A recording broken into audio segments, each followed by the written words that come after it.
a DIN 5322 e o Estatuto do Motorista Profissional. Inicialmente eu peço para que você se inscreva no meu canal, deixe o seu like, faça o seu comentário. Nós temos vídeos inéditos semanalmente tratando de matéria de direito do trabalho, direito previdenciário e norma de segurança do trabalhador. Hoje nós vamos falar sobre o julgamento da DIN, Ação Direta de Inconstitucionalidade 5322, que foi julgada pelo Supremo Tribunal Federal no último dia 30 de junho de 2023.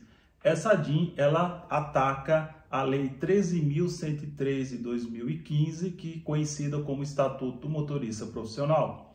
O Estatuto do Motorista Profissional, inicialmente, ele surgiu através da Lei 12.619 de 2012 e depois a Lei 13.103 de 2015, que regulamenta a profissão do motorista profissional. Motorista, conhecido como caminhoneiro, também é aplicado aos motoristas rodoviários de transporte coletivo.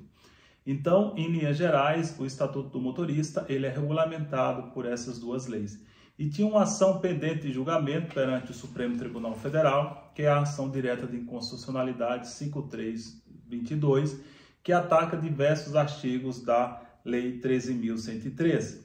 Essa ação, no julgamento perante o Supremo Tribunal Federal, julgamento virtual, foi declarado alguns artigos dessa lei como inconstitucionais, ou seja, como artigos que ferem a Constituição. Entre eles, nós podemos destacar dois pontos, ou seja, foram diversos pontos que foram declarados inconstitucionais, mas devido ao tempo do vídeo, nós vamos apontar apenas dois pontos que o STF declarou como inconstitucional. Entre eles estão presentes o fracionamento do intervalo entre jornadas e o tempo de espera em que o motorista fica aguardando entre uma carga e descarga do veículo. Então, inicialmente no primeiro ponto, o fracionamento do intervalo entre jornadas, ou seja, a Lei 13.103 de 2015, ela permite o fracionamento do intervalo de 11 horas, o intervalo assegurado a todo trabalhador empregado, entre uma jornada e outra é assegurado pela CLT o intervalo mínimo de 11 horas. Então, a Lei 13.103 permite o fracionamento desse intervalo. Está lá previsto no artigo 235C, que tem a seguinte redação: 235C, parágrafo 3º. Dentro do período de 24 horas, são asseguradas 11 horas de descanso, sendo facultados o seu fracionamento e a coincidência com os períodos de parada obrigatória na condução do veículo estabelecido pela Lei 9.503, que é o Código de Trânsito Brasileiro. Garantidos um mínimo de 8 horas ininterruptas no primeiro período e o gozo do remanescente dentro das 16 horas seguintes ao fim do primeiro período. Então aqui a lei, de forma objetiva e clara, ela permite esse fracionamento.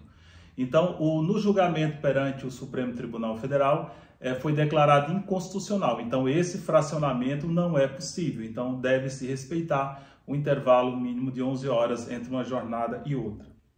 Na prática, alguns tribunais do trabalho já haviam se manifestado quando enfrentaram essa questão e entendido pela constitucionalidade e dito que esse permissivo ele é anterior à própria inovação trazida pelo Estatuto do Motorista, pela Lei 13.113 de 2015. De qualquer forma, vamos ver qual será o posicionamento a partir de então, a partir do julgamento do STF, do último dia 30 de junho de 2023, que declara esse artigo inconstitucional, firmando o entendimento que não é possível, ao menos em tese, fracionar o intervalo de 11 horas entre uma jornada e outra de trabalho.